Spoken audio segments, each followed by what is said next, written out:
là.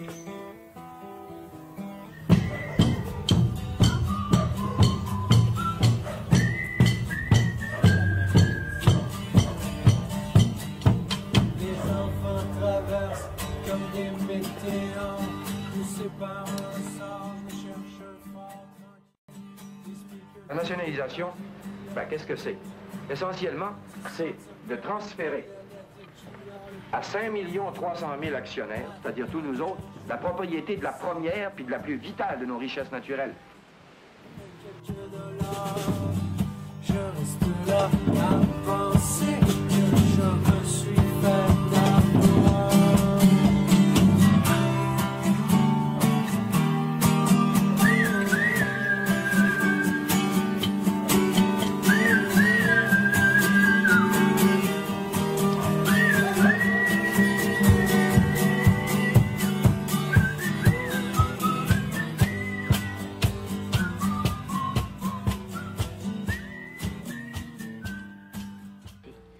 D'abord, pour les femmes mariées en séparation, elles pourront dorénavant administrer leurs biens entièrement, toujours sans l'autorisation du mari, vendre, hypothéquer le reste.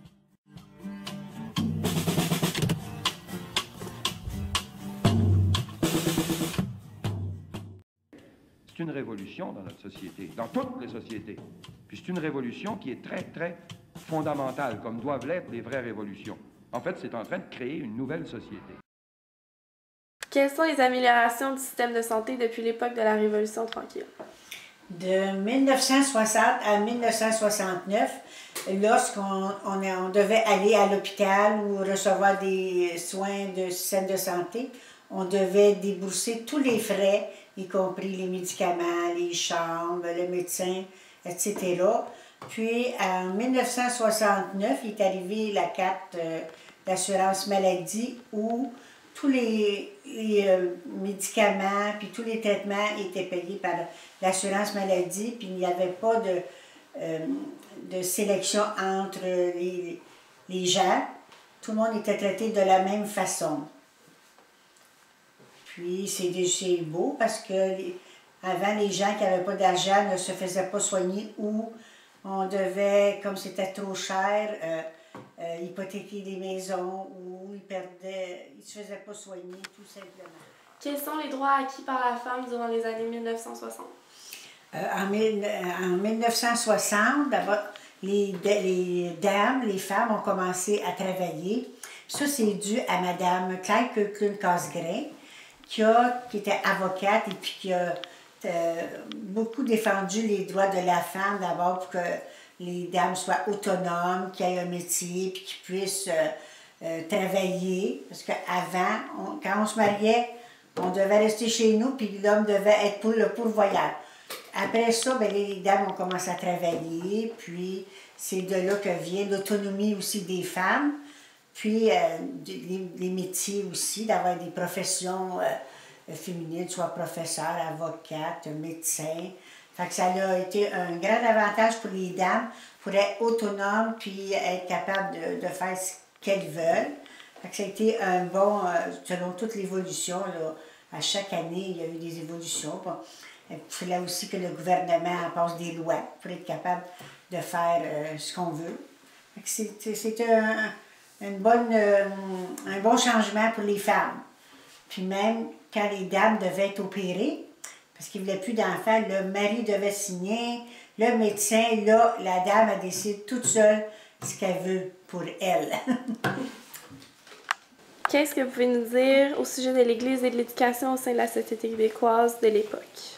En 1960, c'était l'Église qui contrôlait la population en général et les communautés religieuses. Par contre, les communautés religieuses ont amélioré beaucoup l'éducation de nos enfants, puis aller jusqu'à l'université pour un peu que la société soit libre et puis soit autonome, afin d'être capable d'avoir des bons métiers, des bons emplois, puis de faire progresser le pays, puis le pays. Puis c'est pour ça qu'aujourd'hui, c'est toujours en évolution. Il y a l'université, il y a plus de gens qui sont capables d'étudier parce que c'était aussi gratuit au primaire. Mais à l'université, ça a toujours été un coût assez dispendieux pour l'éducation, pour ceux qui voulaient comme devenir médecin, professeur. Mais aujourd'hui, on essaie de demander la gratuité scolaire pour tous les étudiants afin que toutes les classes de la société soient capables d'y adhérer. Puis aussi, avec la religion, ce qui est dommageable aujourd'hui, puis pour nos croyants, c'est qu'il y a eu de l'abus de certaines communautés religieuses avec beaucoup de pédophiles. Donc ça a un peu enlevé la confiance à la société en général et aux croyants qui allaient se recueillir à l'église si on veut. C'est dommage, mais il reste quand même une spiritualité pareille dans la société. Bonjour, mon nom est Pierrette Leroux. Au début de la Révolution tranquille, j'avais 17 ans. Puis ça a été un plaisir pour moi de partager ce que je sais avec vous.